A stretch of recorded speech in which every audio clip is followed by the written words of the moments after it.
in a few moments. WCSL is still on, but all our listeners out there, thanks for listening. Hello, everybody watching on YouTube. We was just talking about. Hi. Cherville right now is in a battle with Thomas Jefferson. Let's give some scores right now. We'll let we'll let them get into that later. I mean, it's hard not to laugh because it's not that serious, but it is serious. But you laugh because the guys love their teams, and Milton's been doing Cherville forever. Andy, and the game. Milton is passionate. When we have we don't always have the so-called biased announcers, but we do have our home team announcers and stuff, and a lot of them. We don't have biased. No, I'm saying we don't always have them. Always, okay. During our playoff matchups or the inter-county matchups, whatever. But during football, basketball, baseball, we don't have our separate announcers, but during football, we've got so many separate groups. We do have our home team. You got your Shelby announcers, your Crest announcers, your Burns announcers, your West Lincoln. No, we don't have West Lincoln announcers. No, well, we've got Lincoln County announcers, Tim and Ken and Hunter Yancey, and Hunter's going to give us a call here in a little bit.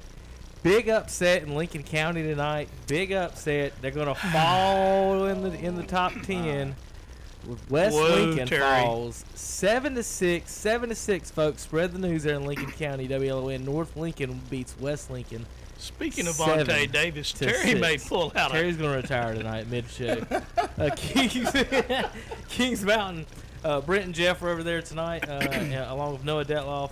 Kings Mountain pulls out a close victory, 28-23. Pretty good matchup there. It's a pretty evenly matched team. Stuart Kramer is nothing to sneeze at anymore. The Purple Storm is destructive as storms can be sometimes, and we'll find out next week, when they play the Crest Chargers. Hey, I did not hear the final stat line, but Jeff will call us. But right there before I came in, right before you got here, Kobe Pacehour. Did you hear that stat line?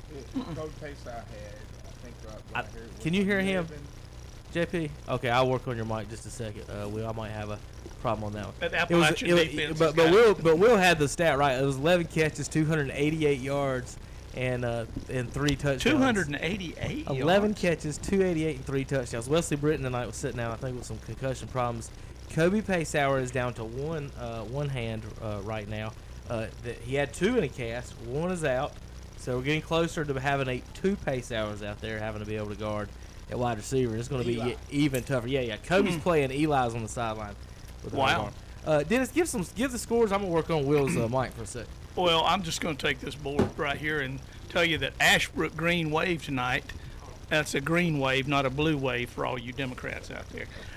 It was a 42-21 over Burns tonight. That would have been the blue wave, Will. Kings Mountain 28, Stuart Kramer 23. Your alma mater tonight, Will, 51-7 over Forest View Jaguars. Can you hear that now? Yes. You can? Can you hear me now? Maybe it was that. You working for Verizon now? Can you hear me now? Crest 51-7 over the Forest View Jaguars. Sorry, Terry, but North Lincoln beat West Lincoln tonight 7-6. Ooh, that hurt. Don't have a final yet on the Cherville Thomas Jefferson, but if you'd like to hear that, it's not final yet. Tune in and you can hear that. Milton's still yelling at referees. What was the score that we know of as of? Will, if you wouldn't have asked me that very important question about scores while we're doing the 38 scoreboard show. There we go. Thank you, Terry. Sorry. Well, RS Central is continuing their year with a 45-0 loss to Mitchell. Chase lost 44-0 to Brevard tonight. So, Will, I guess the contest is in Rutherford County. Who can give up the most points while scoring the least? Ouch. Bandy's 37, Maiden 28. That, to me, is a surprise. How about you, Will? No, not at all. No? Okay. Bandy's been rolling. They've been playing really, really good ball. Well, they're better this year, but Maiden is, the biggest little football town in America. They've always made that claim. And if you really want to go with the flow, High Brighton over Bunker Hill, 55-0. That's a no-brainer right there. No-brainer. Watauga 46, South Caldwell 12. And taking a bye this week was East Gaston, South Point, Shelby, and East Rutherford. Will, take those other scores if you would. All right, we got Newton Conover winning over Lincoln 34-7. We got Benjamin City winning over Mountain Island Charter. That's a surprise to me. It is a surprise. That's a surprise. Let me know what happened, Chris Hall. 18-8. We got East Lincoln winning over Lake Norman Charter 56-7. It was Fred T. Ford over Patton 21-12. Alexander Central is tough. Yeah, they beat Burns to start off the year. Alexander Central over West Caldwell 69-0. We got Freedom over St. Stephen's 49-0. We got Hunter Huss. Somebody put 44.5. We got Hunter Huss over North Gaston 45-0. Don't have a score for Community School of Davidson or Highland Tech. We have Union County over Pine Lake Prep 20-0. Don't have a score for Drone or West Iredale. And we have Hickory 31-0 over McDowell. And we've got a caller, Jeff. Jeff, Yes. were you at the game tonight? I stayed in my sandbox. I went to watch Ashford play Burns. Okay. Well, I didn't see you up in the press box, so I didn't know if you went over on the visitor side or what. No, I went to watch Ashford play Burns tonight. I figured Crest was going to cream Forest View. Well, in the end, they did, but the Jaguars acquitted themselves well early. But it's like that race car that's running up front, and then he begins to sputter and run out of gas, and the ultimate answer is 51-7 is what we had. Somebody had it 52-7. Either way, it was probably not pretty on the Jaguars, but they moved the ball well at times. Crest moved the ball, had some turnovers and everything, but it was a big play kind of thing where the yardage came in big gasp, and we'll probably hear from some of the other guys that were at the game a little bit later. But right now, give us your take on Forest View and where they go from here, Jeff. Well, this is going to be a tough conference to withstand. I mean, you got Forest View's got Crest out of the way, and but then you've got Hunter Huss and Kings Mountain coming up in the coming weeks, and they got East Gaston and North Gaston these next 2 weeks, and then Burns afterward. Mm-hmm. So I mean, I don't want to count the chickens before they hatch, but I like their chances. In the first two, Burns will probably be a little bit tougher, than East and North, and then. After Burns, you got Hunter Huss and Kings Mountain and Stuart Kramer. Forest View and Stuart Kramer, the past few years have been playing really close games. I know Forest View leads the series 4-0, but Stuart Kramer's chomping at the bits to get that first win over Forest View. Well, the problem I see it with Burns, and some of my friends are probably not going to like this, but it depends on which Burns team shows up. Sometimes they play like Burns, Burys, like it's South Carolina Burns, and sometimes they play like Burns, the Burns team that for the last few years has not functioned as well. So it depends on which one of those shows up. Forest View has the basis of a fairly good team, and I think on some given night, Jeff, you guys can beat some of the teams at in the middle of the pack, if you will. I'm not sure whether it be Kings Mountain or Crest or Hunter Huss, but the middle of the pack, I think Forest View has a shot every night of at least playing very competitively with them. Yeah, I mean, Burns, I kind of saw a little bit of both worlds tonight. I mean, Burns tied the game up 21-21, second play in the third quarter. Mm-hmm. And I think that fake punt, Coach Devine said Coach David Devine said that the fake punt that Ashbrook had was sort of the turning point of the game because Ashbrook was able to score on that. I think that made it 35-21. And Burns really didn't have any answer for that. Ashbrook's defense really stiffened after that long Burns touchdown in the second half. Well, Jeff, you've been an observer of Gaston County football for a long time. Yep. Ashbrook always puzzles me. They have some athletes, but yet sometimes they play as though a bunch of kids on the playground that, can't get it together. And other times they come out against certain teams and they match up and just look like the conference champion. I haven't figured out Ashbrook. What's your take on the Ashbrook team that you saw tonight? Well, I do think you're going, with the coaching staff they got in place, I think you're going to start seeing Ashbrook living up more to the Ashbrook team that we're supposed to be seeing. Great athletes, and they run a very powerful triple option offense that Coach Andrews brought with him from South Point, and they're mastering it pretty well. And he runs a tight ship over there at Ashbrook. I mean, discipline is is big time over there. So I think you're going to be hearing Ashbrook in the thick of things. Maybe even this year, but next year with a lot of players returning, I think you're going to see the good Ashbrook more than the bad Ashbrook. That's just my take on it. That's just my observation. Well, Jeff, and we've got another caller in line here, but I'm going to give you, since you're the Gaston County guru here, Highland Tech 32, Community School of Davidson 41.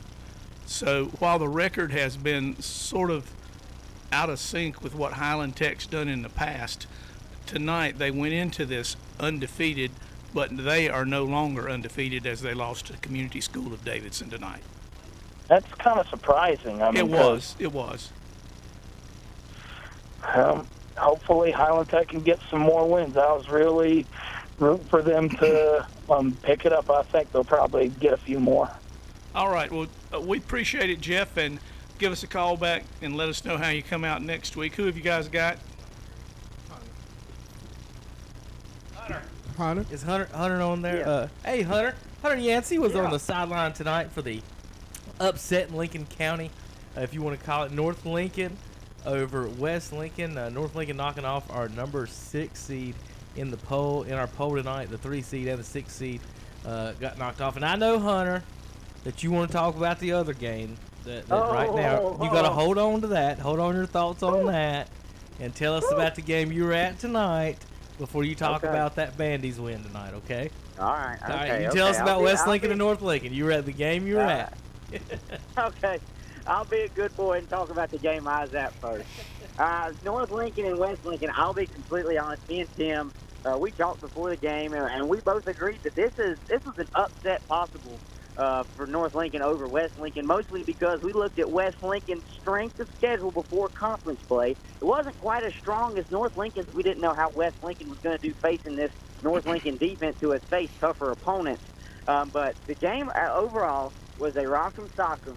You just roughing the ball, downhill running. That's exactly what it was. Both teams ran their form of the option. It was a hard-fought downhill game. The difference in the game really was the big play made by Jake Saru. North Lincoln stopped West Lincoln within the 5 after West Lincoln shot themselves in the foot on a scoring play, had a holding penalty, brought it back, so North Lincoln was able to hold them then as they tried to go for it on 4th down. And Jake Saru busts out a 99-yard touchdown run. I tell you guys, if I'd have been in my prime, I might have caught him. I tell you, if I was in my high school days, I might have called him. So are you not saying he's in the 100-yard dash coming up this spring? No. I'm just saying, I felt like I could have got him. Well, it might have been the most exciting 99-yard run ever. Then it wasn't a Tony Dorsett run. I'm guessing it must have been a rumbling, stumbling 99 yards. Oh, I mean, he busted through that whole credit to the North Lincoln offensive line. He busted through it, and West Lincoln Rebels, they were kind of looking around and saying, "Oh my God, I can't believe this happened." But it was a hard-fought game. The real difference maker, besides that big play, we tried to give him a little bit of love at the end of the game. He was replacing the kicker, who was hurt for North Lincoln, got a soccer issue with his ankle. I cannot remember. Okay, Moody was his last name. Seth Moody. He came in there, and as a punter, even as the kicker, as a punter, he changed the game tremendously. He had 3 or 4 punts, and I'm serious. This is a high school game. Punted 50 yards with a nice roll to pin West Lincoln deep. And when you're pinned deep, the defense can just pin their ears back and come at you. And that's exactly what North Lincoln did. West Lincoln did, in fact, score to make it was a close game. It was 7-6. They did score off of a Willis run.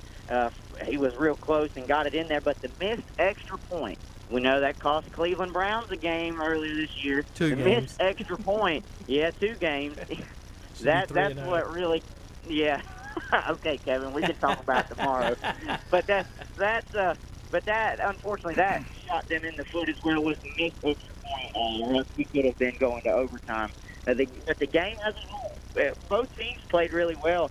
I think this was a wake-up game for West Lincoln to say, hey, this is conference play now. We're not playing these cupcakes anymore. We kind of got to dial this in, and I think West Lincoln seriously should start thinking about they threw it a little bit tonight, but that Willis has got a cannon. I think they need to maybe try and even up the throw in the passing game. I know that's what they're going to do is run the ball, but they impressed me throwing it too. But Hunter, great job to North Lincoln. Hunter, real quick, about North Lincoln, you know, West Lincoln came in this game giving up 4.3 points a game. They only give up 7. You expect to win that game. You're averaging I think they're averaging like 54 a game, maybe. And so you give up 7, you expect to win. Talk about that North Lincoln Knights defense. The North Lincoln Knights defense was very impressive. Obviously, the game was low scoring. So West Lincoln had a good defensive play as well, besides that breakaway. But like I said, a big play. Sometimes it's what it counts when you got 2 teams that like to run the ball. But North Lincoln's defense, what they did a great job of was containing the edge on defense. Their cornerback stayed home whenever it was one of the option plays. They didn't overcommit to, the ball tricks. Hey, maybe it's going with this guy, but the quarterback keeps it. I was very impressed with how Basil had that defense. He had got it into their mind, hey, and basically they worked on that in practice because North Lincoln offense almost runs the same as West Lincoln. Stay home. Don't overcommit. So I was very impressed. And they had 2 interceptions. One of them was off a tip. And the last one, Willis, it was at the end of the game. He was just trying to make a play. But he went up there. North Lincoln intercepted that as well. So I was very impressed with how these DBs played and how the corners played when it came to protecting the edge on the option. All right, Hunter. Now, appreciate all your coverage and your hard work. We'll see you in the morning to talk about Redskins and Cleveland Browns and some more stuff like that. Yeah, but you're all not right, 37-28. 37-28, final score. Yeah. The Bandy's Trojans beats Maiden in a rivalry. You want to talk a little bit about your Bandy's Trojans? Well, I didn't know how they were going to do after the Hickory game. I know it was just a 1-point loss to Hickory, but Maiden was able to beat Hickory earlier in this season. So I was thinking, hey, man, and what I had heard, because unfortunately I haven't been out there to watch the Trojans, they're very one-dimensional. Just like most of the teams in this conference, they like to run the ball. But tonight, being able to put up, that's something that, Bandy's has done consistently looking at games past. They've been able to put up a decent amount of points. And that's what impressed me the most was the final score. Yes, I'm happy we beat those rivals in Maiden. I can't stand that color blue, whether it's Duke or Maiden. But, hey, I bleed green. I bleed green at the end of the day. And I was just happy to see that they came out with the victory. That's always a good day. Well, at Bandy's, you don't like Red Devils either. No, we don't like none of them Devils. We don't like them Red Devils either. Well, Hunter, you be careful on your way home. Thanks for calling in, and we'll see you I'm in the already morning. home. Oh, well, you be careful. You be careful. Don't fall out of bed. Yeah, all right. I'll try not to. We'll see you in the morning. Come with your appetite. Yeah, absolutely. I'll see you in the morning. All right, buddy. Thanks for taking your coverage. That's Hunter Yancey, sideline reporter for WLON, 1050 AM, 107.5 FM. It had to be an exciting game in a 7-6. Even if it was 7-6, though, there's so much on the line for both those teams opening up in that conference. if they're going to make a playoff run, you got to win that game, right? Right. That's a big, Yep. big county. Like Route is not county, but Right. it's almost as big as a county game. But it's a also have so much playoff potential in that game. Well, if you can't win in your conference, Will, you Right. can't win outside your conference. There's only so many spots. You know, Yeah. so these games And that speaking, you think there are competitive, you gotta win those to get these spots. and we'll come back to that, Kevin. I think it's going to be more important this year and later in the program. Stay tuned, and I'll tell you why I think this year that record is going to have more bearing, because there's going to be a lot of teams that aren't going to make the playoffs, because I think what you're going to see is that first round eliminated. You think so with the weather? Moved back 1 week, first round eliminated, and then we'll go, because they're not going to play a game on a Saturday before Christmas. Well, but you also they've done it before, I think. But you know, my thing is though, you know, well, we started the season a week early, did we not? You think there's an extra South Friday Carolina's built already in there? moved theirs back. The schools down east, Kevin, we don't understand here quite what the devastation is down there. Right. I mean, they're not in school this week or next week. Yeah.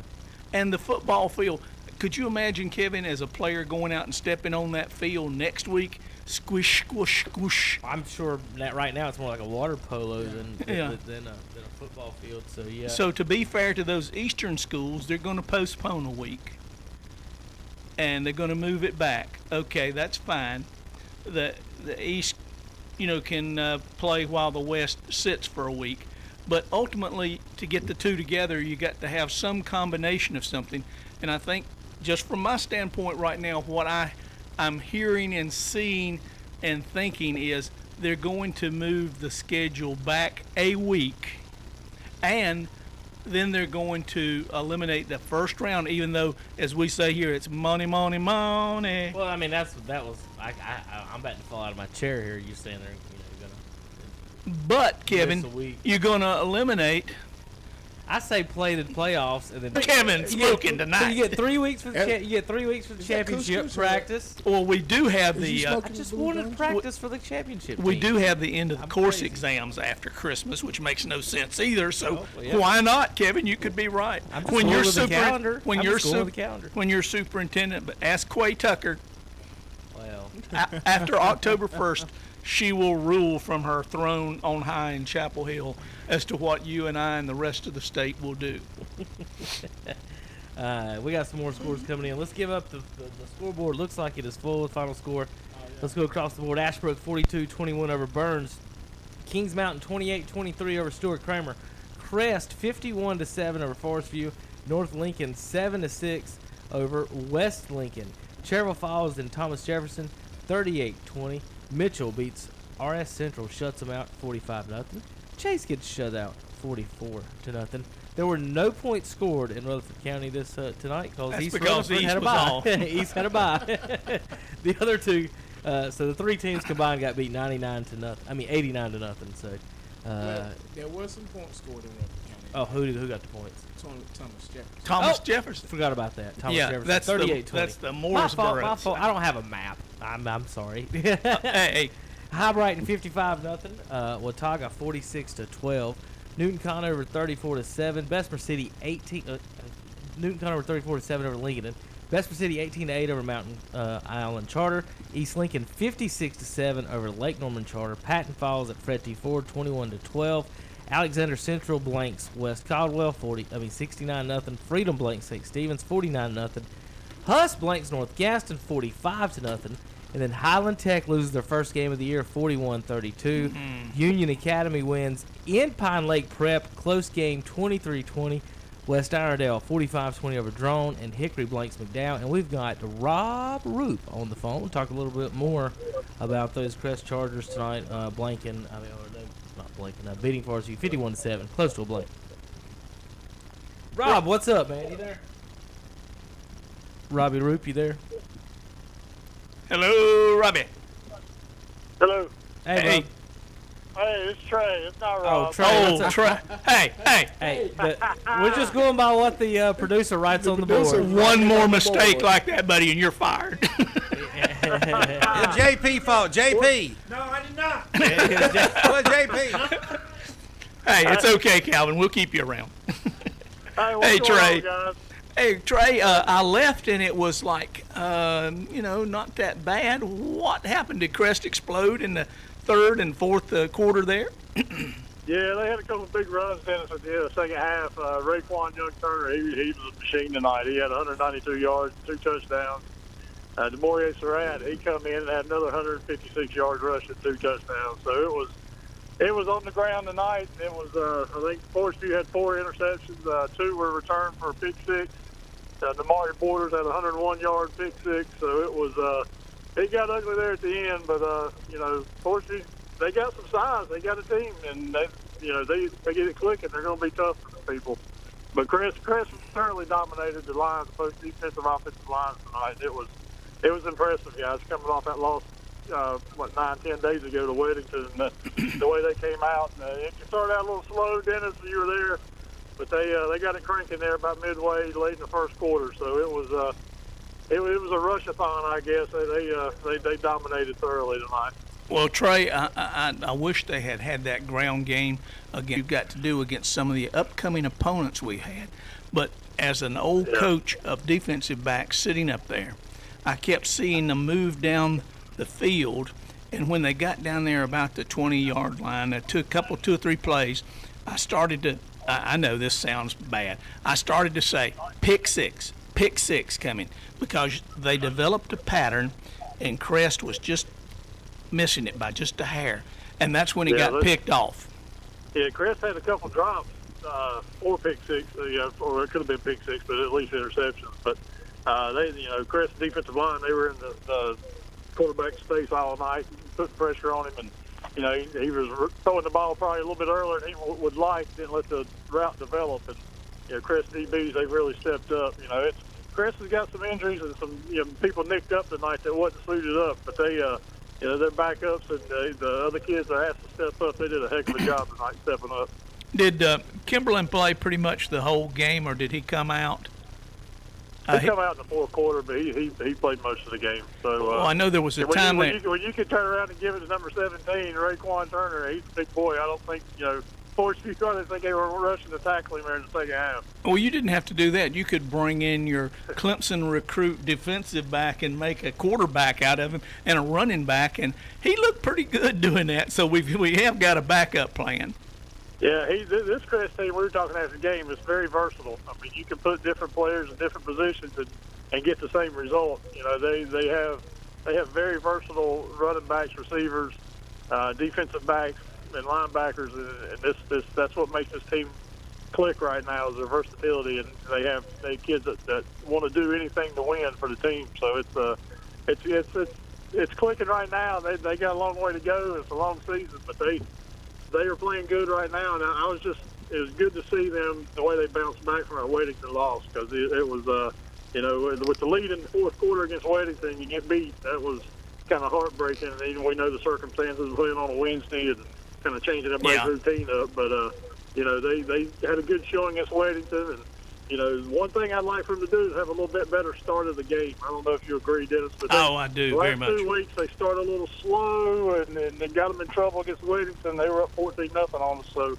but they got things to work on. So every team in the state does right now. So you don't want to play your perfect game right now.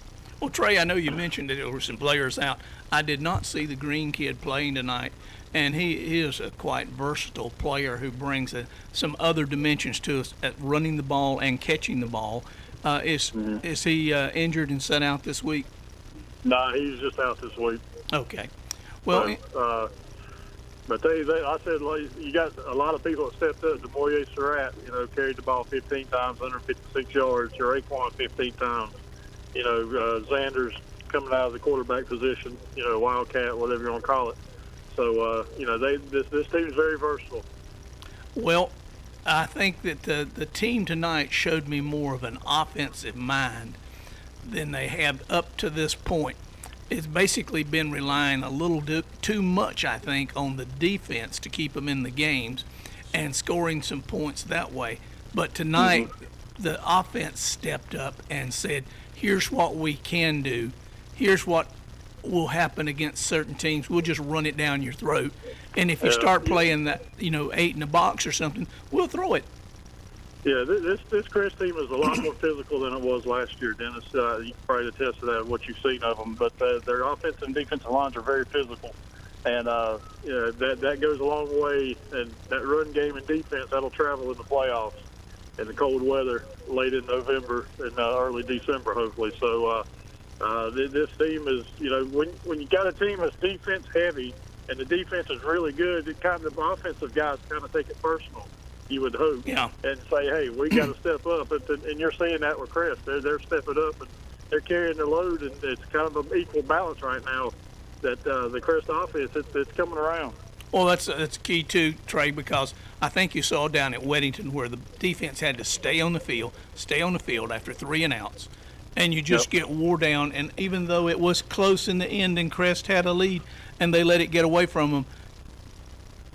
It was because the kids were gassed at that particular point. Yeah, you're right. You got in high school, you got some kids playing both ways too, Dennis, and that tires them out this part of the year. And later on in October, November, you're going to be able to play both ways with the heat, humidity, and that was just a strange circumstance playing on Wednesday and your routine's out. Oh yeah, it's totally different. It's just hey, like we were talking, you went out, and nobody remembers that game. That's we true. We got to win out and get a high seed, and play in the playoffs, and play after Thanksgiving, hopefully. And if you win them from here on out, Trey, at the end of the year, you drop that game and you have a 10-0 record. And you could see them again at Sid Bryson Stadium. Oh, that would be interesting, wouldn't it? So that would be interesting. So they got a tough conference too ahead of what it does, but we got Stuart Kramer next week, so we'll go down to Gastonia, and they're not going to be there's no gimme in this conference. We're talking about that again too. This conference is loaded from top to bottom, and it's going to be a fight every Friday night now. Kings Mountain 28, Stuart Kramer 23 tonight. Hey, we need to score some points and keep that defense off the field. Trey, appreciate it. We got to take a break. Let me get one more shout out. Sure. Shout out to tomorrow. Come out to Burns High School. Our Springmore Pee Wee Bulldogs are playing Upper Cleveland. It's our first game of the year, so we got rained out last week. So, I helped coach the Pee Wee team. So you come on out and watch us. We expect a good game, and hopefully we'll get a victory for the future Chargers. So if y'all lose, it's your fault, right? Oh, don't even go there. That is Kevin's idea. I'm not the head coach, so it's not my fault. Oh, okay. Well, we blame all the coaches. All right, Trey. Exactly. Hey, you sound like a lot of people I know. Thank you, Trey. We appreciate it, man. Thanks, Trey. Bye, man. All right, it's about time to go break. On that thought, though, I told Philip Russ, he joined the football coach staff this year. They started out ranked 5 in the state and almost made the championship last year. If they lose any games, it's all his fault this year. So it's they've lost 3 games, Will. So we know where the blame's going for mine. It's all going towards Philip Russ. He's ruined it all. The poor coaching. I don't know what else to say. We'll be back in just a few minutes on KTCBroadcasting.com. This is Martin Truex Jr., and as a NASCAR Cup Series champion, I love one-stop shopping. When I need fresh tires or fuel during a race, my pit crew takes care of everything. Off the track, I have an Auto Owners independent agent. They handle all my insurance in one place: car, home, life, and business. Get your own pit crew and find a local agency with Auto Owners Insurance. Your Auto Owners Insurance agency is Maxwell Hamrick Insurance Agency in Bowling Springs, Shelby, and Dale. Online, mbhamrickins.com. Every morning is different for everybody. Nate gets up for the early shift, while Brad is just getting home from the night shift. Pam runs a PR and a 5K, while Drew runs late to work. Beth proposes a road trip to her boyfriend, while Mark proposes to his girlfriend. Luckily, there's a McDonald's for every morning. Start your morning with a rich, smooth, and freshly brewed McCafe coffee. And now, get any size for just $1 at McDonald's. Limited time offer. Price of participation may vary. A la carte only. Attention Kmart Pharmacy customers. You are welcome at Medical Arts Pharmacy on Grover Street in Shelby and Professional Pharmacy on East College Avenue in Bowling Springs. Bring your prescription transfers to your hometown locally owned pharmacies. All you need is your prescription bottle for your transfer. So if you've been a Kmart Pharmacy customer, you are invited to transfer your prescriptions over to Medical Arts Pharmacy, 108 Grover Street in Shelby, and Professional Pharmacy, 139 East College Avenue in Bowling Springs. Your locally owned and operated hometown pharmacies. Buy from the originator, not the imitator. Before you buy your next set of tires, check around and compare, and you'll find the best prices at Okies Tire and Recap in Shelby. With name brands like Goodyear, Mastercraft, Michelin, Yokohama, Firestone, GT Radio, Dura, and more. Plus, Okies has used tires too, and road service is available, and they'll rotate and balance your tires for the lifetime of your tire. Okies Tire and Recapping, 800 West Warren Street in Shelby, Cleveland County's hometown dealer for over 39 years. There's a new Kubota for every job, every harvest, every task. From zero-turn mowers to utility vehicles to tractors to construction equipment, Kubota fits the bill. Kubota products are engineered to work only 2 shifts, day and night. Kubota has tractors ranging from 18 to 168 horsepower. Whether you're moving tons of earth or just cutting your lawn, Kubota will never let you down. And check out their zero-turn mowers with decks from 42 to 60 inches. The Kubota Z-Series can handle any terrain. See the lineup today at Parker Farm Service, 126 Bessie Drive at the Highway 74 Bypass Oak Grove Road intersection in Kings Mountain. Little hungry? Think pizza at America's hometown place, Pizza Inn on East Dixon Boulevard in Shelby. They specialize in delicious, mouth-watering food. Check out their famous Pizza the Way You Like It Pizza Buffet every day, 10:30 a.m. to 9 p.m., 7 days a week. Wow! We're talking bacon cheeseburger, buffalo chicken, taco pizza, and more. Why, they have delicious dessert pizzas also. Chocolate chip, good. Pizza Inn, East Dixon Boulevard, Shelby, proud to support Cleveland County High School football. Do you know what Putnam Distributor sells?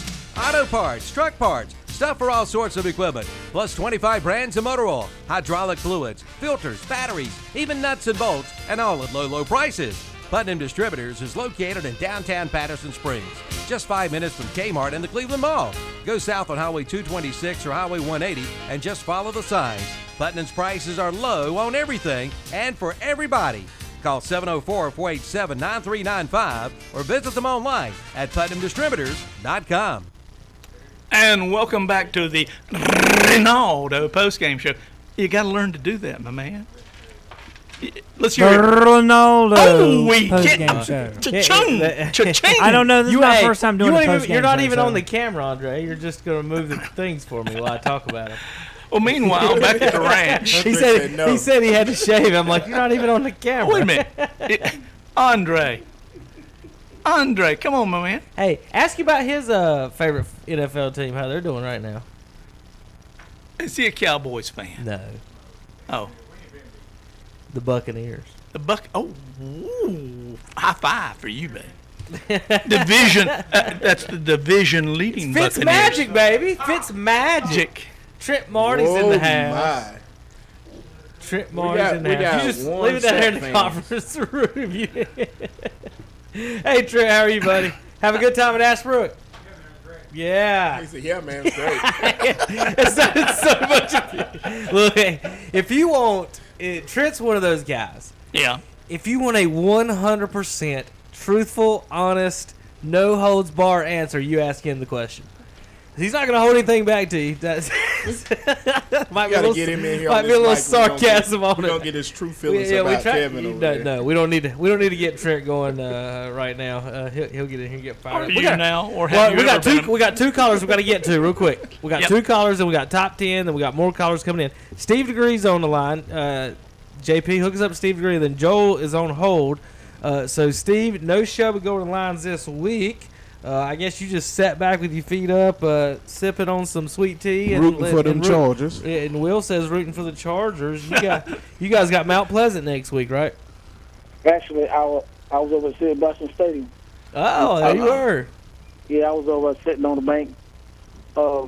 Actually, I was watching how quick the defense and my offensive lineman fire off the ball because we having a little trouble at the middle school with my offensive lineman firing off the ball. I was just sitting up in the church just observing how quick those guys are off the ball.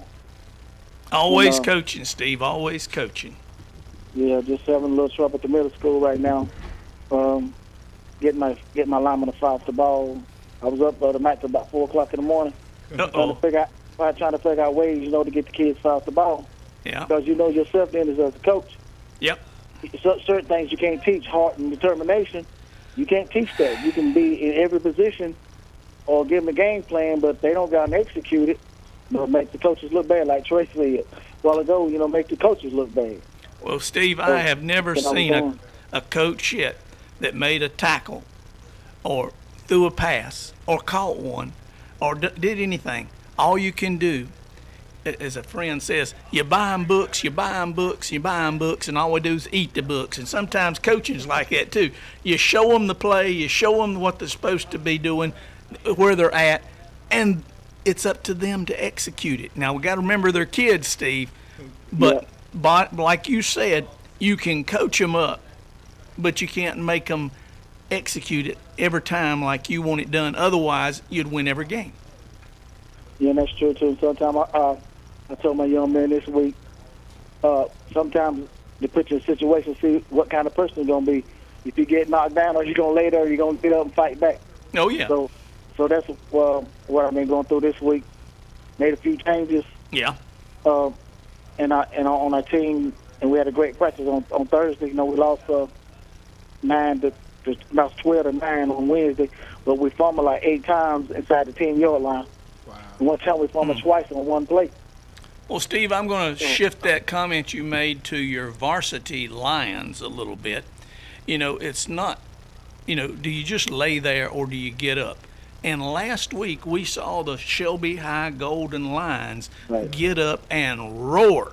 So tell us a little bit about that game last week, Steve, since we weren't able to get all that in. You played on Friday night. We did the show on Thursday night, and you didn't have a chance to come on, and you and Bobby tell us about your Golden Lions. So I'm going to step aside and let her rip, Tater Chip.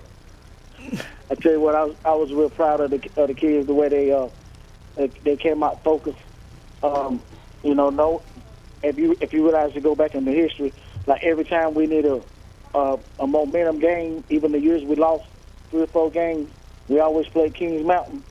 If you can go back and check, like we might be 3-2, and we need to get our record even. We play Kings Mountain, and our things have always happened pretty good for us. So they came out focused, and they even changed the way we warm up. The coaches changed a lot of different stuff, the way we warm up and everything, and the kids mind into it, and they played a good football game.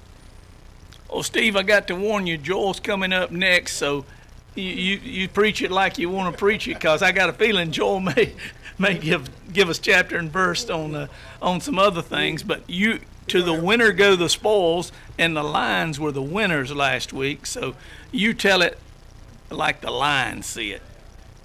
Well, like I said, I'm just real proud of the kids today. They get down on themselves, and we still got a long way to go.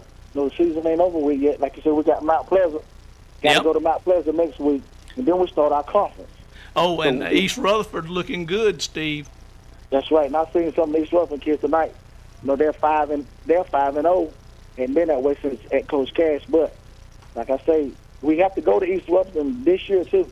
Uh-oh. So we got a hard road to go. But you know something? When the tough get going, the going gets tough. There you go, Steve. Well, we wish the Lions a lot of luck, but we enjoy hearing from you, Steve, and we know that whether the Lions were losing or winning, that you were going to be a loyal Lion and give us a call and tell us what's going on and what's in the mind of the Lion. But like I said, Steve, best of wishes to you. Mount Pleasant, you guys saw them in the playoffs last year, I believe, if my memory serves me correct. That's true. We went down there and played them in Mount Pleasant, and I think Coach Ware and the coaches got some kind of bond together. Yeah. And since South Point of South Carolina didn't want to come up here this year, and we pay our visit, we had to pick up another team. Yeah. So they picked up Mount Pleasant, which is good. You don't play no cupcakes. We don't play no cupcakes. No. It can't do nothing but make you better. And that's what I say. It gets you playoff ready because that game next week, Steve, whether the people out there understand it or not, it will be the same intensity as a playoff game, and it will be the same caliber as a playoff game when you play Mount Pleasant. Yes, and I know the guys are. I talked to some of them yesterday, and they ready to go. And a good week of practice. The bye week got some people healthy, and they ready to go.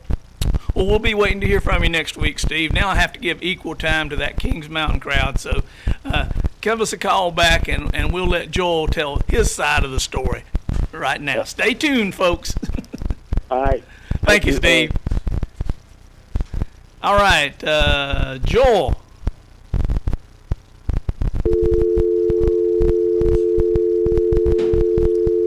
Hey, Joel. He'll most likely call back. So. Oh, okay.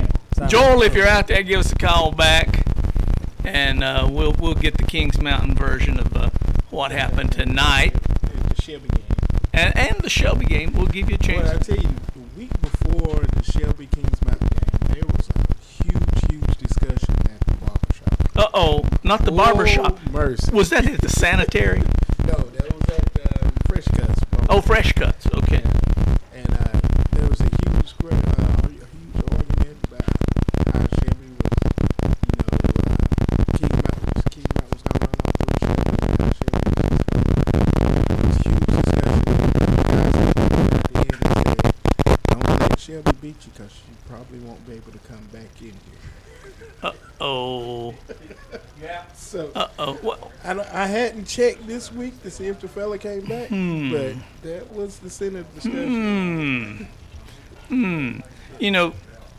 I hate to say this, but there's nothing worse than getting beat and having to go get a haircut. Because they will cut more than your hair before you get out of there. They will cut your pride. Oh, they're going to cut you. Yeah. All the way. But, yeah, but that's the thing about county rivalry games. I see we've got our good friend Bobby's calling in while we're waiting on Joel. Let's get the other side of the Shelby coin. Mr. Bobby? Mr. Bobby. Hey. I didn't give you an opportunity last week to give us a call because you all played on Friday night and we had a show on Thursday night. But don't hold it against us. Go ahead and let it rip and tell us all about them golden lines. Well, we understand that. It was just this odd week, and we understand the situation. Of course, the hurricane came on last week, and yep.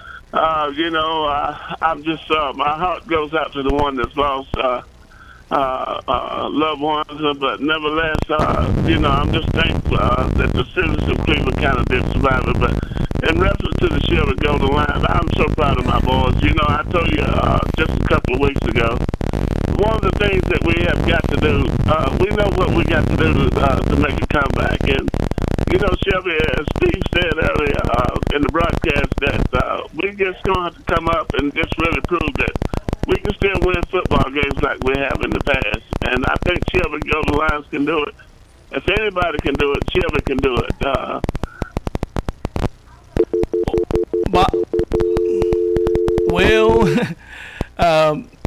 I think we lost you, Bobby. I'm sorry, but call back if you want to finish that. Joel, give us a call back. Joel's on? Joel is on the hold right now. Okay. Oh, no. Okay. A few technical difficulties. There's a few. Few. We're breaking in a new operator.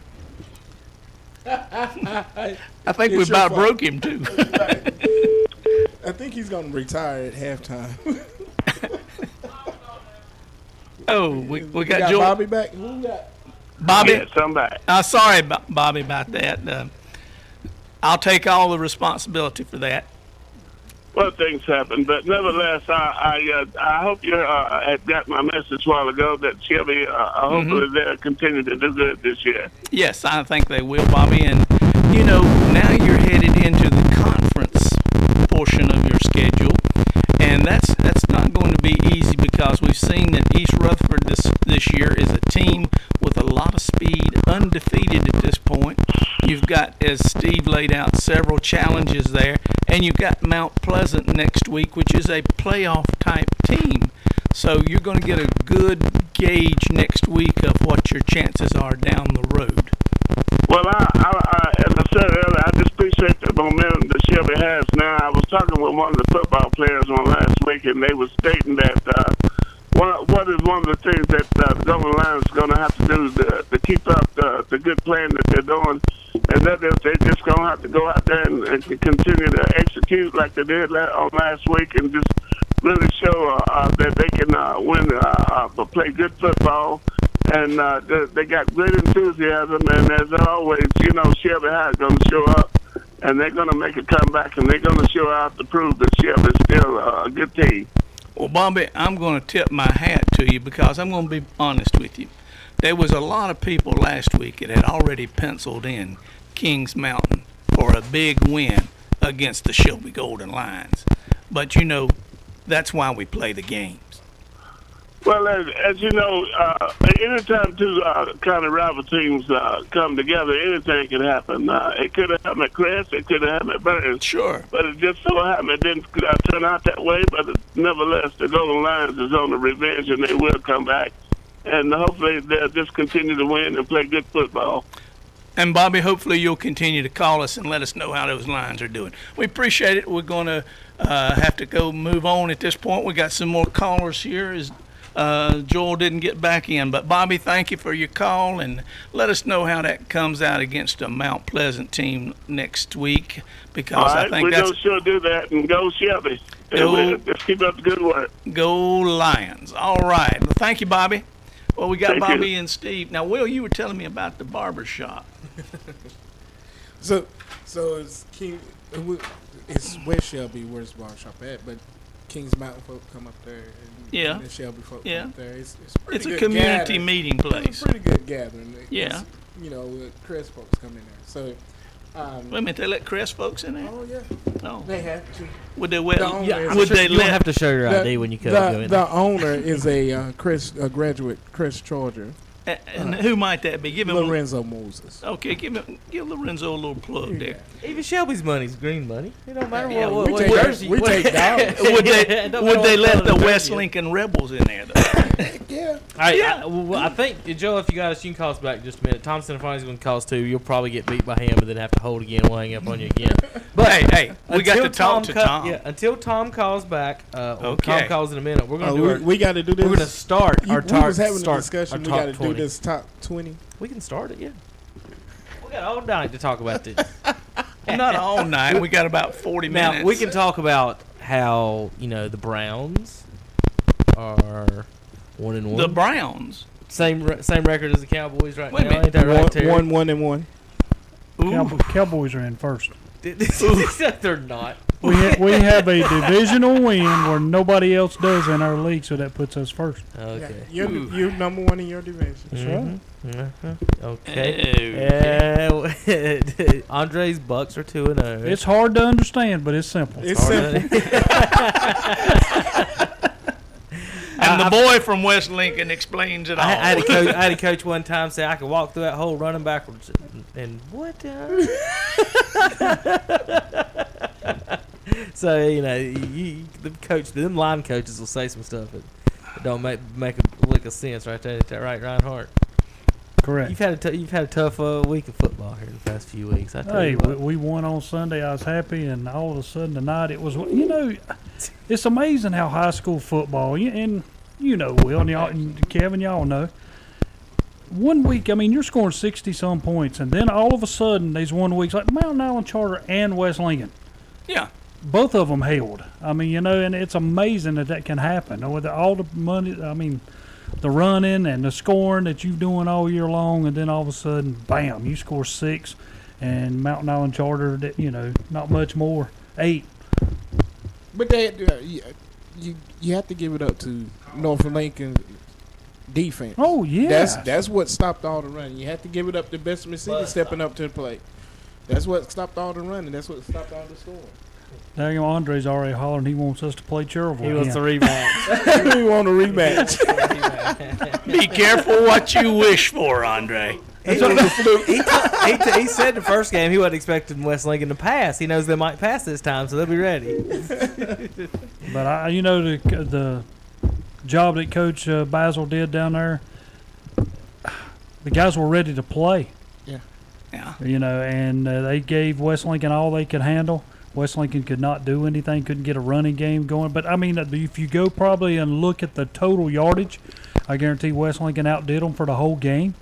But, you got to score. You got to score. Well, Terry, I don't want to jinx you, but it's my fault because this week I was talking to somebody, and I said, I could see West Lincoln being the conference champion up there. And they looked at me like, you don't know what's fixing to take place Friday night. And I didn't. But then I thought the team that would beat them would be Maiden. And look at that score. Yeah, then they lose. And we was talking about that just a while ago, Dennis, me and you both. Those two teams play each other next week. The loser's out. Yeah. They have no chance at a conference championship. So, I mean, It's sort of like the NFC South, nothing to Andre, but 2-0. Who plays next Who week? figured that? Who are you talking about plays each other next week? West Lincoln's at Maiden. Yes. Yeah. Talk about out of the conference championship. They still And have to New play. Orleans plays Atlanta this week. I mean, one of them teams loses. I'm glad you brought that. Let me give you a New Orleans stat. I love my Saints. What's their record right now, Terry? 1-1. It's this year. Hold this while you start doing It's all the that talk.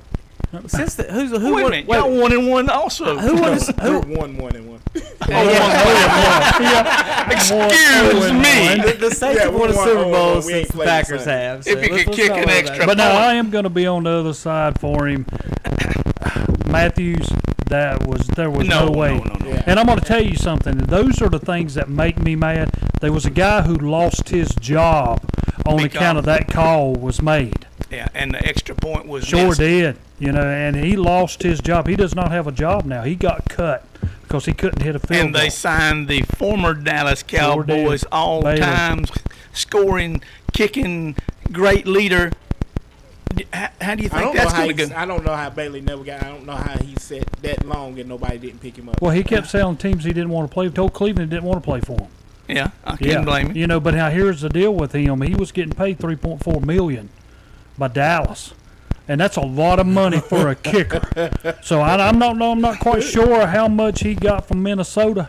It but doesn't I guarantee it wasn't 3.4. It's not about the money with Minnesota. It's about the jewelry. It was. It's about the jewelry. And it's amazing that you, as a kicker, can tell the people I'm not playing for you, but I'll go play for you. So. And coming, Will, I hate to say it, but down the stretch, it's going to be that same between those two teams. And how is that tie going to affect them down the stretch? We'll be in Minnesota. The track will be faster. And Aaron's knee won't be sore. Aaron's coming off the injury with the Chicago game. Yeah. He'll be more mobile. He'll be able to play a little better. I think that was more the effect of the game. But now tell me about that new linebacker the Bears got. He was a second from wearing green. Right. Real quick, guys. I was going to say something about the Saints, and y'all went off on my Saints. Yeah. Real quick. Yeah. We're not going to talk about your Saints. Since 2000, it's a breeze. The craziest start about their ugly 1-1 start is this is the best record they've had since 2013. Yeah, they were 0-3. They've been 0-2 for 5 straight years. They were like 0-2 and played the Panthers and suddenly got healed and beat the Panthers, who were. There's been 3 teams win the Super Bowl after starting 0-2. Cowboys was one of them. Cowboys was the first. The Patriots and I think it's the Giants was the other. And neither the Cowboys nor the Saints will win the Super Bowl this year.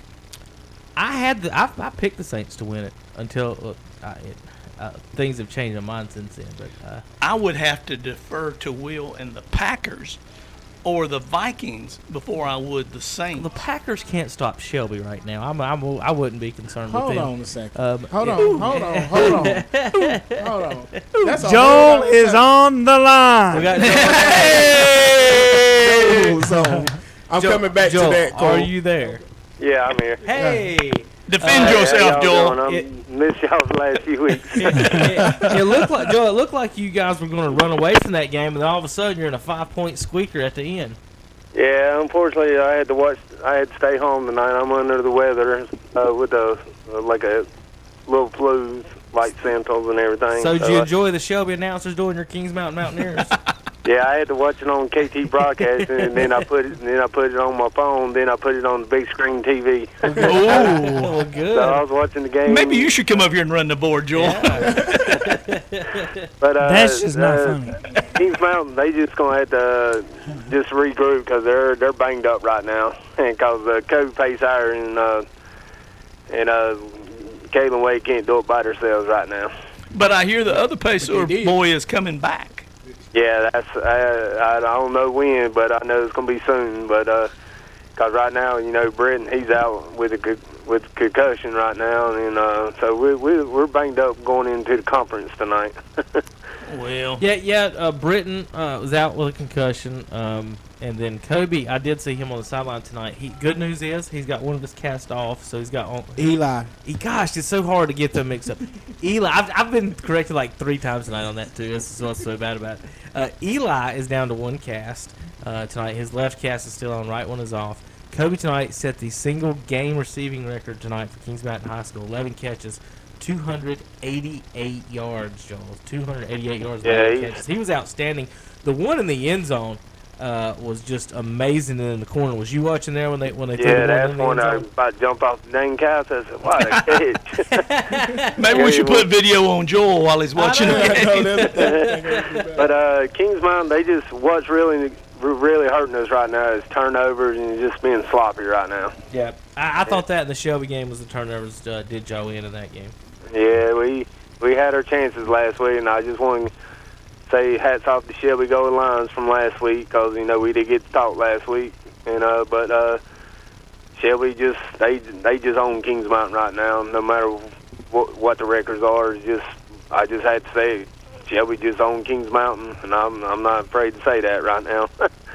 But hats off to Shelby last week, and but Kings Mountain they just gonna have to figure it out because each week it's just gonna get harder and harder. Well, this conference is a rough and tumble conference, and there's no rest for the weary. Who have you guys got next week? At North Gas. Yeah, we go to North Gaston next week, and well, maybe there is some rest for the weary. And I just hope our running game gets going. It's slowly, but it just got to hang on to the ball right now, and that's our problem. We're not hanging on to the ball. We've been fumbling almost every week. Rushing. Did Mac play tonight? Yeah, I don't know what his final total was. I know he was up 35 yards around halftime. Then it was basically Kaylin Wade and Paceard the second half, and it's just like I said, we just can't do it with them two by themselves, and everybody just once they figure it out to get it going, they gonna have to just regroup and just get going like they did early in the season, and once we get everybody back, we can go from there.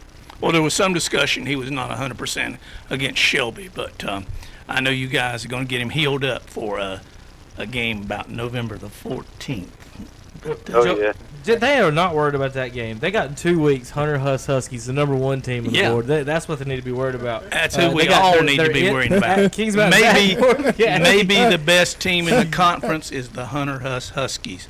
Yeah, I've seen them play. They're legit. Mm-hmm. They're legit. And, the only way you can beat them is outplay them right now. Well, the good news is the Mountaineers have them at home. Joel, you guys get healthy, #1. Then take care of that football, #2. And we've got Tom Cinefani on the line waiting to get on here. That's all right. I understand. Just wanted to, that's the reason I left the message. I said when I was watching you on the show and I just seen the opening. That's why I better call before somebody else calls. Now, are you going to try to make it out to North Gaston next week, Joel? Yeah, I only live about 6 minutes from North Gaston. All right, give us a report from there next week. I don't think we're going to have any crew over there, so make sure you call us next week and tell us about that game. Joel will be our crew over there next week. Yeah, that's what I'm saying. And I just want to tell you, Terry Reinhardt, I'll be pulling for the Wolfpack tomorrow. I'm heading out to Virginia tomorrow to watch the state marshal game. I'm going to tell you what, that's a tough place to play up there. It's like 156 and 30-some. is what Marshall's record is at home. Yeah, they're a scrappy little team. They gave us some trouble last year, and it's going to be the same this year. And just hopefully we can get that offense going, because we know we added that big 6'7" another tight end in there, so we got Angel line. tight ends. I like that, 6'7". And you picked up a quarterback transfer from Florida State. Yeah, sure did. Yeah, and just hoping once he gets going, I hope they can open up the running game for us. All right. Thanks, Joe. I just know one thing: you guys are scared to come to Boone. Is all I'll say. All right. We're gonna go to our next caller, all the way from Shelby right now. He went to Ashbrook tonight. Burns was talking about the turnover battle. It's been kind of a theme tonight. In these close games, these close teams that you think are going to be a close game, one team turns it over. It's been the story of the night. Tom, tell us a little bit about what happened down in Ashbrook tonight. Tommy, are you there? Did JP hang up on you again? Tommy, call us back. Ashbrook did win 42-21. Let's give the scores, Terry, across the board real quick while we wait on Tom to get back to us, and then we're going to do the top 20 in just a few minutes. I know Will cannot wait. So Chris excited. finally cracked the top 5. All right, Terry, go ahead. All right, I'll do the end, and Will, you get the next one as we come down. It was Hunter Huss 45, North Gaston 0. Community School of Davison beats Highland Tech 41-32. It was Union Academy 23, Pine Lake Prep 20. West Iredell 45, Drone 20, and Hickory 31, McDowell 0. It was Newton Conover 34, Lincoln 7. Bessemer City with a big win tonight, 18-8 over Mountain Island Charter. East Lincoln 56, Lake Norman Charter 7. Fred T. Ford over Patton 21-12. And it was Alexander Central over West Caldwell 69-0, and Freedom beat St. Stephen's 49-0. Important thing about West Caldwell, they have been outscored this year 264-6. To 6. It was a big old bean. That's what I'm saying. I mean, I'm not saying that basketball might not be different there, but it's like everybody left to go play football somewhere else. And Mitchell defeated RS Central 45-0. Brevard 44, Chase 0. It was Bandy's with a big win over Maiden 37-28. It was High Brighton 55, Bunker Hill 0. And Bunker Hill's another team that's only scored 12 points this year, one off of offense and one off of defense. And speaking of people leaving to play somewhere else, High Brighton, they own about Caldwell County, don't they? It was Watauga 46 and South Caldwell 12. Tom's on line 2, but we got somebody from Bessemer City on line 1. That's Philip. Philip Russ. He wants to talk to y'all. I need to talk to Tom. Who do I got in the phone? Tom or line Philip? Line 1 is Bessemer City. Tom's line 2. That's the best I can do. Tom, you're going to have to hold. Tom, call back in like 5 minutes. I'm going to talk to Philip for a minute. I'm so sorry. Go take another shower, Tom. Philip Russ, is that you on the line? Yeah, I'm on the line. All right, Phil. Big win tonight. From what I heard, it was an outstanding coaching job on the offensive line from Coach Russ and the gang. Is what we were talking about. That is not what he said earlier, Philip. Do not go for that. What? I said that Philip was. He said it was your fault that y'all lost all those games earlier. I might have threw you under the bus earlier. I don't know if Hey, that's all right. Under the bus. At this point, He backed it up twice, Philip. We're just really, really, really happy to be undefeated in conference. You know, hey, I was about to say, how pumped are y'all tonight about this road conference victory at Mountain Island Charter when I think a lot of people had y'all picked to lose tonight? All right, well, here's the funny thing out of everything, and it's hard to speak on this as a coach, but number one, you're picked to be down 60, 70 point, the line on us, I'd like to see the Vegas line on us, but we get over there, they come out, they give us jerseys to wear that were for the National Guard. They named this game the Armed Forces Bowl. They bought a trophy, put both of our names on it. They had T-shirts and hats and military people everywhere. And they really felt like they were about to put some hardware inside their trophy case tonight. They had a lot of pomp and circumstance before we ever kicked off. We had a team picture with their team. There's a bunch of jumping around and dancing and all this craziness.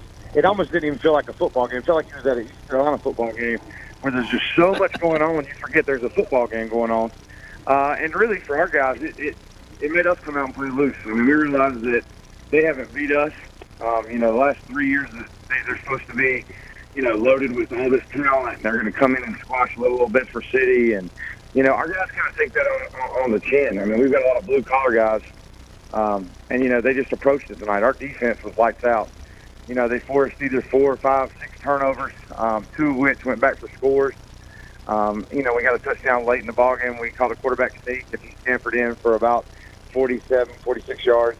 So it was a very unconventional win. Definitely on the defense. Got to give Coach Boone, Coach Fox the credit there. The calls there late in the ballgame, to take the safety, to kick it off, to steal that win. That was very, smart on Coach Boone's part. But undefeated in conference, moving on in the SPC, 1A. A lot of things are going to, shake out, and hopefully it just keeps going in our favor here in Bedford City. Well, Coach, I'm going to ask you something. I mean, what did y'all see in film that showed y'all could stop what Mountain Island Charter was doing? If you've ever heard that philosophy, bend but don't break, Elijah Burris is a stud. He is able to stretch out zone plays, and all we knew is as long as we didn't give up home runs, we treat it like a baseball game. We could give up a bloop single here, a double, a triple. Just don't give up the home run play. And I think we limited them to that. And then also us scoring early, they got punched in the mouth. And, anytime in a big-time boxing fight, if you get hit in the mouth a couple times and you're supposed to be the favorite, you've never had your back against the ropes. I mean, if you look at all the scores Mountain Island's had leading up, all we told our kids this week, perfect us. We didn't even show kids the film. We just talked to them and said, look, we just got to do what we need to do. If we come out and throw haymakers in the very first quarter, we'll see how they respond to adversity. Because it seems like non-conference wise, we've taken a lot of blows early on in games that we should have won.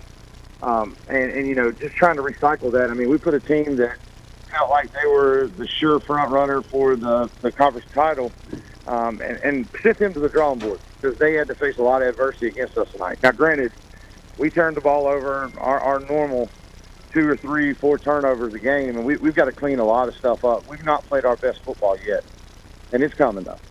All right, well, Philip, you guys got Highland Tech next week. They're 3-1. They lost by 9 tonight at Community School of Davidson. So that's what you guys got looking forward to next week at Bedford City. Anything else going on over there?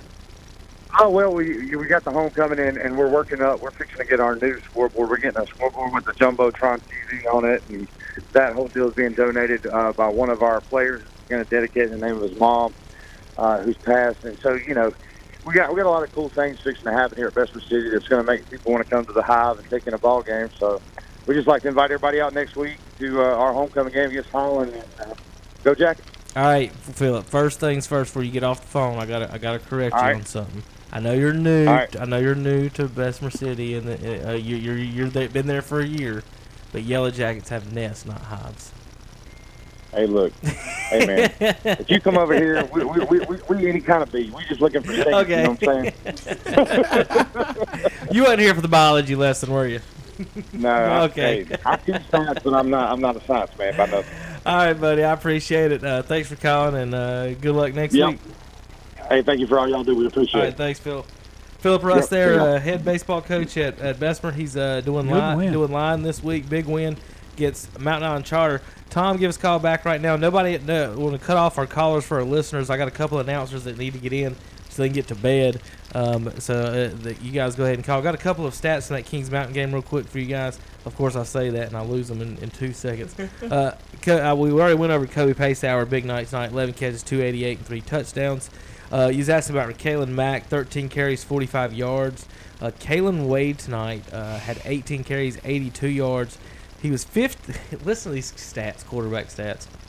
This is like Baker Mayfield stats, Terry. This is something to make you jealous over, Terry. You want to get your Baker? I'm gonna get you a Baker Mayfield jersey when I'm in Cleveland in December. How about that? Yeah. 15 of 23, 333. Tom's on the line. 15. Is Tom Sinofani on the phone? You talk about the Browns, and Tom will show up. Tom, you on the phone? Yeah. Hey guys, so Tom, listening. Good win for Bessemer City tonight. That's a good job for them. You know how Tom feels about certain types of schools getting beat. So that was a great win for the Yellow Jackets for a variety of reasons. Congratulations, Philip. I know you're still listening. Attaboy, Philip. Good job. Not so great for Burns tonight. Got behind early. A couple of scores. turnovers was a big thing in the first half. A couple of fumbles, both turned into touchdowns. And when you turn it over and they cash it in and turn those turnovers into touchdowns, that can be hard to overcome. And before you turned around, it was 14-0. Burns did get on the board in the first half with a 50-yard touchdown run by Pryor. And then it looked like they were going in for another score, and that other fumble I talked about was a 74-yard fumble return for a touchdown for Ashbrook. So when it looks like you're going in for a score and you're going to tie it, then you turn around and you're down 21-7. They were able to get a kickoff return that was pretty good, and in 3 plays stuck it in the end zone right before halftime. So could have been worse at halftime, but we were only down a score, and then came out in the second half and scored on our second play. Pryor took it in for 57 yards. It was 21-21, but I got to give a little credit to Brian Andrews and his defense in the second half. They really shut down Pryor. I mean, he had 2 long touchdowns and had about $150 on the ground, but after that one long touchdown run in the second half, it was just all Ashbrook, dominant defensively, and their running game also was very dominant. I can't remember. I think I want to say they had 229 or 239 on the ground. They don't throw it very much. In the second half, I don't think they attempted a single pass, but their run attack wore us down. And that fourth quarter, it was pretty much all Ashbrook. Our guys on defense were gassed. Our offense kept going 3 and out, and that's pretty much all she wrote. Well, Tom, that was sort of the line on this game was that could Burns hang on and play the entire game against the physical force of Ashbrook? And apparently from what you said, you got gassed is that they just wore you guys down. Yeah, I mean, it was, Dennis, I'm looking at my drive summaries. The first drive was a 2-play drive, was a touchdown. Second drive, 3 and out. Third drive, 3 and out. Fourth drive, 3 and out.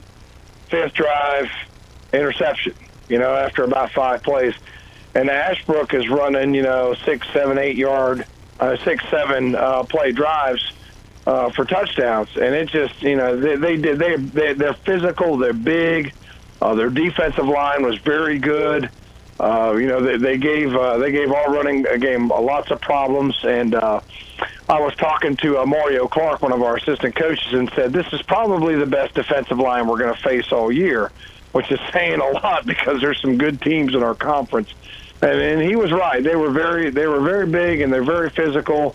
Other than a couple times where he broke it loose, they played the run pretty well.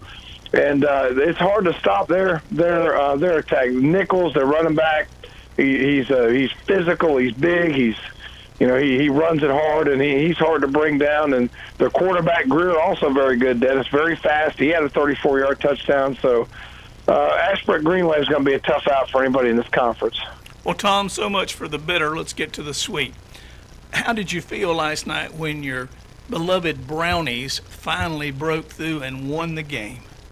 A lot better than I did tonight, Dennis. I mean, it's just kind of, I can never get, I love 3 teams. I love Burns, Ohio State, and Cleveland, and it seems like I can never go 3 for 3. It's like last weekend we were 2 out of 3, and then this weekend, we had the Cleveland win and feel Ohio State's going to win, but then Burns, they just came up a little short, but they're playing hard, and it's one thing you look at a team and I think that David Devine is doing a good job of getting these guys to play hard.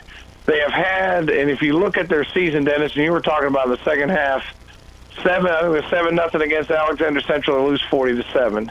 It's 7-7 halftime at East Rutherford, and they lose 42-19 or 25. Can't remember exactly what the score was, but same kind of thing here, Dennis. They're down by a touchdown and a half, and they end up losing by 3 touchdowns. So they're maybe a little thin. Maybe if they could sneak in a couple extra guys and kind of rotate a little bit more, but and keep the guys fresh. But it's just they're wearing out in the second half, and some of the guys are going both ways. Pryor goes both ways a lot. Donche Jones goes both ways a lot. So when you're running guys both ways, and then you're not maintaining drives and keeping your defense off the field, it's just tough for your defense in the second half. Well, Tommy, let me show a little respect for the Burns program here. I understand that the Upper Cleveland and the Union Elementary teams are really stacked and packed, and that the Burns Middle School program is having a great year. So the troops are coming if you guys can hold on. And Coach Devine has been working with those kids, and they're going to fit right into the program. And we know that the success of any varsity program is based on that feeder system, and you guys have now got that in place. And if you go back to the early times of Crest and Burns, that was the key, that they did not have feeder systems. And now you've got that established in the Burns. Coach Devine's working with those youth coaches and everything. So I think the future is bright and shining for the Burns Bulldogs, maybe just not tonight. Well, they have, David's a community-based guy. He's from the community. He graduated from Burns. He cares about the community. You see him at other events, too. You just don't see him at football games. You'll see him at basketball games. You'll see him at baseball games. He cares about the school, and the kids know he does. So, and a lot of others have been there for a long time. Coach Cogley's been there for a long time. Coach Beavers come back from Fred T. Ford. He's a Burns graduate. So they have a lot of people that care about that community and care about the kids. And you can tell. You can tell by the way the kids respond to the coaching. I was talking about Mario Clark, too. He's another community guy, come back to coach the team. So a lot of guys from the community care about the community, care about the kids. It's not translated into a lot of wins this year. We did get the big win over Shelby, and, the win over Hendersonville was tremendous as well. But, okay, well, they're not 5-0. Some people might want to be critical, but I think you're saying the right things, that they're building a program. It does take time. But I think the pieces are in place for success down the road. And this season's not all lost yet. There's a lot of winnable games down there, and the playoffs are not out of reach. So they still, they got some work to do, but they still have a chance to make something out of this season. Well, I saw your brother Danny tonight at the Crest game, and I mentioned to him about the Browns win, and I asked him if he got the free beer, and he indicated that he may have had a couple waiting on this moment. We're probably well aged, and I think that was an interesting advertising thing that they had the automatic chain drop. I won't say any more, Tom. I won't point any fingers. But I think you may have had one or two of those yourself. I just think the dilly dilly was shouted much in the streets of Cleveland last night. So good for them. And like I said, don't give up on Burns just yet. Their young quarterback Sweezy, he's coming along. Yeah. Missed a couple throws by a couple yards. It's almost there. You got to give him a little bit more time, and there's some winnable games on this schedule. Don't count them out yet. He had some on the line that there was a few drops in there that should have been catches late in the game that could have changed over too.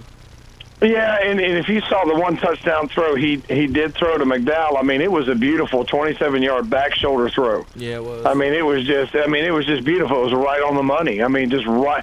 And if you were watching, Will, they ran the same play twice in a row. It's like it was there, and he missed the throw the first time, so they ran it again, and it was exact same play, exact same pattern. They hit it the second time. If at first you don't succeed, try again. Well, and as far as Ashbrook was concerned, they ran a sweep play to the right side 3 times. Once for a touchdown, once for a touchdown, and 2 other times almost for a touchdown. If I was Brian Andrews, that's all I would have ran for the rest of the night. He saw something on the right side of that defense he liked, and they would come in with kind of like a bubble package and a couple of big guys on the right side for blockers, and just run that sweep to the right side. And I was telling Matthew, that's where it's going. It's going to the right side. He sees something on that right side. Thank God he didn't run it 10 times, or we might have been in big trouble. But when you see something that works, man, when you stop this play, I will select another. But until you do, I'm going to keep running that one. But you guys do a great job with the post-game show. I appreciate you letting me call in, and I know that some other people want to call in and got some other games to talk about. So I appreciate it, and just want to let everybody know it's homecoming next week at Burns. We've got Hunter Us, so come out to the parade and other festivities we'll have. All right, thank you, Tommy. All right, Tommy. All right. And okay, appreciate it. All right, Bubba, have a good night. And don't tell Kevin about the purple iguana. He would go nuts there. I don't think I'll tell them about that. All right, boys, have a good time. All right, see ya. I don't know what you're talking about. I don't Purple know. iguana. Next week, You've never been to the Purple Iguana in Cleveland? I've been to Cleveland once in my life. It's near the stadium over there, the baseball stadium, not the football I stadium. have been to the baseball stadium. I might have been to the Purple Iguana is interesting place. My roommate in college was from Akron. Yeah. And so we were there when Ohio State beat Miami. And the JP, hang that up. No more phone calls, by the way, tonight. We got too much stuff to do to finish up. We got a top 20 night. But anyway, my roommate was from Akron, and we were there when Ohio's not there, but we was in. Hey, I was in LeBron's school. from Akron too. Yeah. Was LeBron your roommate? Yeah, he's a LeBron fan, so I have to. It's just terrible. I don't know if he likes him now or not. I haven't talked to him since he left or not. How he feels about LeBron. But I do remember we had to buy a new recliner after Ohio State won because Brian Urlacher the recliner and it got DDT'd. It might have got. I did not know. It's a good thing he didn't. I did not know my roommate was that strong, but Ohio State won the championship, and then the next morning he could have Clay Matthews. He could have. Okay, then the next morning he woke up in that same recliner. So yeah, that's all I have to say about that. Those Akron, Ohio folks, they'll celebrate hard. But congratulations to the Brownies last night. We'll talk about more about that tomorrow as I rub it in Terry's face, how they have just as many wins and losses as the Dallas Cowboys right now. Do you know, while you're saying that, the team that's in first place in that league can lose this week, and y'all will still be behind. All right, listen to this, Will. listen to this, Will. While Terry uses fuzzy math. What where you at? What position you in? Where's your team in that division? Tied for third. Mine's in first. He's tied for third. Yours is in first. Tied for third. We're in simple second. math. Browns are in second. No, Browns are in simple math. second. Cowboys are tied for third. That's simple math. It's been 635 days since the Browns won a game. Let me give you a fun other stat. 635 days since they won. Since nobody played on Tuesday or Wednesday, Browns win on Thursday. Nobody plays on Friday or Saturday. That means the only NFL team that will win a ball game in a 5-day span is the Cleveland Browns. You other 32-1 teams can get some, baby. The only team in 5 days that'll win a ball game. That's the best you could come up with. Is that not right? Yeah. That's the only best you could come up with. Nobody else is going to win a game in 5 games. Five All right, let's time to days. the top 20. All right, here we go. Will the Thrill Boykins is in the house with the top 20. At number 20. Well, real quick before I start, I got some burn stats real quick. Tom might not have had. Nicholas for Ashbrook, guys, 21 rushes, 263 yards, and 4 touchdowns. He averaged 43 yards a punt. On 5 punts as well. The running back just punted. Kawan Pryor, 17 rushes, 149 yards, 2 touchdowns. 2 passes, 56 yards. Have y'all seen him in person? Yeah. The kid can fly, can't he? He's quick. I mean, he gets an opening, and if they can find the right openings for him, he's gone. His dad. Yeah. If y'all remember, if y'all old enough to remember, his dad was the star fullback at Shelby when they was going through back in the late 90s, early 2000s when they was they was still running the wing T. Okay. Yeah. His dad is Wesley Pryor. He was their fullback back then, and he was doing. I mean, who's faster, daddy or son? Oh, by far, son. I just wanted to know if you'd say it or not. Let's see. Tackling leaders, I had some of that for Burns, believe it or not. We had the solo tackles. Nick Jackson, 8. Jack Willis, 7. Austin Setzer, 7. Xavier Henderson, 5. Cody Petty, 5. All right, top 20. Y'all ready for this? Oh, yes. Run it down. Number 20 is North Gaston Wildcats. North Gaston they have -1 point, 2-3 on the year. Also with -1 points, but they're 3-2 on the year, so that breaks the tiebreaker, is Mountain Island Charter at number 19. Now, how does the poll work, folks? How do you get points? 1 point for a 1A victory, 2 for a 2A, 3 for a 3, 4 for a 4A victory. If you lose to a 4A, you lose no points. If you lose to a 3, you lose 1. Lose to a 2, you lose 2. And lose to a 3A, you lose 3 points. Now, here we go. Number 18. Back in the poll, the Burns Bulldogs lost and jumped in the pool. They jumped back into the poll. Well, they were number 19 over the weekend, and then they actually moved up one spot with the loss. So fuzzy math there for you Bulldogs fans. Even though you lost, you moved up. So you're 2-3. That puts you have 0 points. You're tied with Cherville. Cherville has 0 points. They're number 17, but they're 3-2, so they win the tiebreaker with the record. Looking at number 16. Number 16. Did I put that wrong up there, Terry? I think I did. 16 is North Lincoln. And we're going to fix our board. I know you folks can't see at home right now, but you will in the morning. North Lincoln is number 16. They've got 1 point. Big win tonight. Big win tonight moves them at 3-2. They're a 1 point victory over West Lincoln, and they are 6 spots behind them in the poll. Terry, now you want to defend that one before you start complaining when we get to the top 10? I have nothing to say. I love Terry. That means Highland Tech is number 15. Highland Tech, rambling wreck from Highland Tech. Almost pulled it off. Almost started 4-0. They are 3-1 now in the season with the loss tonight by 9 with 1 point. All right, Dennis. The Stuart Kramer Storm tonight. They lost to Kings Mountain. That puts them at 14 with 2 points. Then we got Shelby at number 13. They've got 3 points, 2-3 record. They lose the tiebreaker also with 3 points. Newton Conover at number 12. Then we got 5 points. 2 teams with 5 points. East and West ends of the county.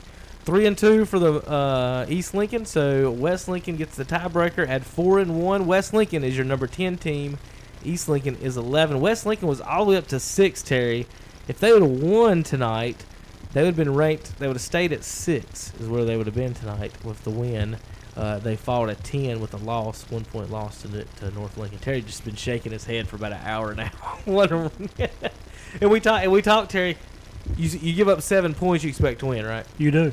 I mean, the defense played well. They only scored 7, and you're used to scoring 40-some. I mean, give Coach Basil a lot of credit. His defense is ready to play. Outstanding. Just for anybody, yeah. If you're used to a team that's scoring 40 and you hold them to 7, and this isn't like a 3A, 1A type thing. This conference game, they came into play. And I think it was a play that I don't know who the running back was that went 99 yards. Yeah. And I think that kind of... Hunter said it was the slowest 99-yard touchdown what I'm of all about. time. Well, even Hunter said he could outrun him if he was daggone back. Hunter said he about put the mic down and caught him. So... But anyway, West Lincoln follows. They're number 10 now in the power poll. Number 9 in the power poll. South Point, 3-2. 3-2, the South Point Red Raiders. They're tied with 6 points with Thomas Jefferson. Jefferson gets the tiebreaker at 5-0. The good news is for South Point, they win next week, they'll have 8, and Thomas Jefferson will only have 7 if they win, so South Point will jump ahead of them. Maiden, 7 points in the power poll. They're number 7. They drop in the poll. They were number 3 up in the power poll, and then they have dropped big time down to 7 after the loss tonight to Bandy's. Bandy's jumps back up. They were number 1 for 2 weeks there earlier in the season. Now they fell down to 8. Now they jump back up into the 6th spot after the big victory tonight over Maiden. Terry, that's a huge win for Bandy's. It's been a while, right? It is. I mean, when these first 2 teams played each other and when they first started off, it took them 29 games before Bandy's ever defeated Maiden the first time, so. And like good win. You heard Hunter earlier, he don't like any of the Devils, so he'll be in church on Sunday, asking for the Redskins to win. Maiden still leads this all-time series though, 49, 14, and 3. All right, there you go, 49, 14, and 3. Congratulations to the Bandy's Trojans on the big win tonight. That brings us into the top 5. We'll give you a little info about the top 5. We've got 2 Cleveland County teams. We've got 3 Big South teams. Actually, 4 Big South teams. 5-time state champions. Make sure you say that. What are you talking about? We're talking about the top 5. You got to call the next name. So we've got make sure you call it out properly. Southwestern 2A team and 4 Big South teams. So no South Fork, no Southern Piedmont. And you guys always give it to me about how it weighs out and everything. It's weighed out to the 3As for the top 5. All 4 Cleveland County teams are in the top 20. Will, I'm just looking 3 of the 4 Lincoln County teams are in. Of the top 5 teams, I only see one up there that's ever won a state championship in football. Which would be one could it correct. be? Which one could it be? That would be correct, sir. Okay. And they have how many? Did you say? Darn, and they ranked fifth. Yeah, and they're ranked fifth, Yeah, they need. Y'all need to play somebody. which is above the Cowboys. yeah, it is not above the Browns though. Y'all have not. Y'all have only lost just as many games as the Browns. Come on. Number 5, Crest Chargers. They have. Let's see. They are 4-1 on the season. They've got 10 points. They are not in a tiebreaker with anyone, so Will. they're sitting there by themselves at 10. In the words of Florence Jefferson, moving on up. Crest will play Kramer next week, ranked 14th. Then they've got the number 4 team, then the number 1 team in 3 straight weeks. So y'all are about to get tested. Bring them on. Coming up. No, Bring number 'em. 4. No. If you Don't wanna say that beat- right. They about to get tested. If you want to be the man, you got to beat the man. I said that right. Y'all are about to get tested. No, they're about to get by tested. Ashbrook and Hunter. They're Huss. about to get tested. So let's see. That number 4, the Fighting Gumbies, according to our Hunter Huss extraordinary Carson Dockery. Hunter Huss said, "That's not me. Don't shoot the messenger." Messenger always gets shot, by the way.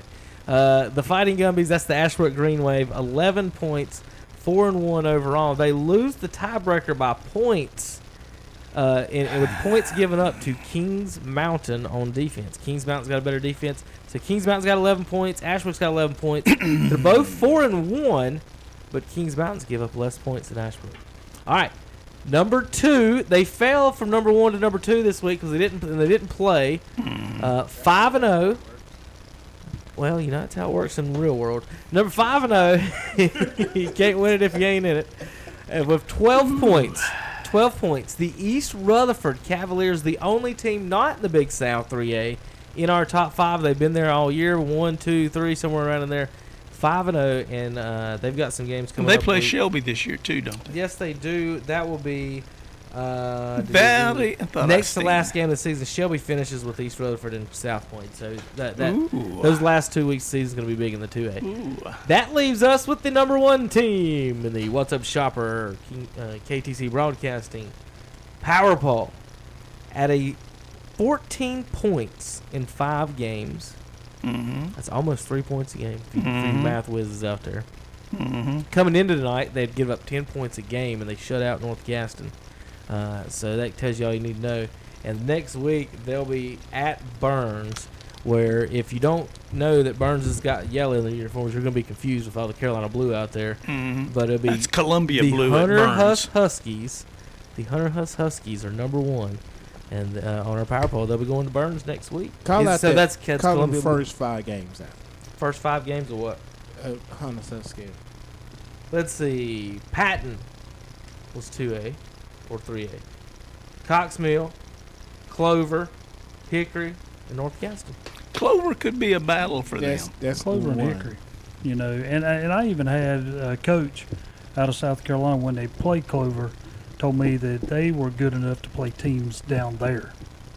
He said that's how good they are. He said that was one of the best teams in North Carolina that he's seen. All right, guys, we got to wrap up the show. Let's give up the final scores for everyone at home, and then we're going to say goodbye to everybody and have a good night. Go ahead, Terry. I'm going to go sign us off. Go ahead, Will. You got the first one. All right, it was Hunter Huss over North Gaston, 45-0. It was Community School of Davidson over Highland Tech, 41-32. It was Union Academy over Pine Lake Prep, 23-20. It was West Iredell over Drone, 45-20. And it was Hickory over McDowell, 31-0. It was Newton Con over No Trouble with Lincoln in 34-7. Bessemer City's big win here over Mountain Island Charter, 18-8. East Lincoln 56, Lake Norman Charter 7. This game was over early. It was Fred T4 21, Patton 12. Alexander Central No Trouble with West Caldwell 69-0, and Freedom 49, St. Stephen's 0. It was RS Central. RS Central lost to Mitchell, 45-0. Brevard over Chase, 44-0. It was Bandy's over Maiden, 37-28. High Brighton over Bunker Hill, 55-0. It was Watauga over South Caldwell, 46-12. And it was Burns losing to Ashbrook, 42-21. Stuart Kramer lost to Kings Mountain, 28-23. Crest over Forest View, 51-7. West Lincoln falls to North Lincoln at 7-6. And it was Thomas Jefferson over Cherville, 38-20. Well, go ahead, Dennis, real quick. Terry, I was going to have a question. Final thoughts, fellas. We'll get can High Brighton be beaten in that conference? No. I mean, I'm going to tell you, here's that conference. I'm just going to tell you quickly. High Brighton 6-0, 1-0 in the conference. Your next team is West Iredale at 3-3, 1-0. Everybody else in that conference, 2-4, 2-4, 1-6, 0-6, 0-6. It's going to be very easy, and they could score 70 every game. All right, guys. Will Boykins, Dennis Davis, Terry Reinhardt, John Prather, Calvin Hastings. Let's see, Milton Baker, Danny Aker, Brent Pasco, Jeff Jones, Noah Detloff, the Fosters, Tim and Andy, Rob Roop, RJ Roop, Tom Stinafani, Trent Marty, Matt Royster, Tim Johnson, Ken Link, Hunter Yancey. Thank all of you. I think I got everybody. You left out yourself. Don't forget Joel. Andre, Joel, Jeff, all of our callers. Thanks for calling, everybody. We're going to call it a week. We'll see you guys in the morning. Remember, next week on KTC Broadcasting, we'll have, let's see, Burns hosting Hunter Huss, Crest at Stuart Kramer, Shelby versus Mount Pleasant, and then on WLON, it looks like East Lincoln and Lincoln, and the Cherville Ironmen will face Community School of Davidson. We'll see you guys next week on the Witherspoon Insurance pregame show and the Renaldo Automall postgame show and football by Renaldo Automall. Thanks, everybody. We'll see you guys next week.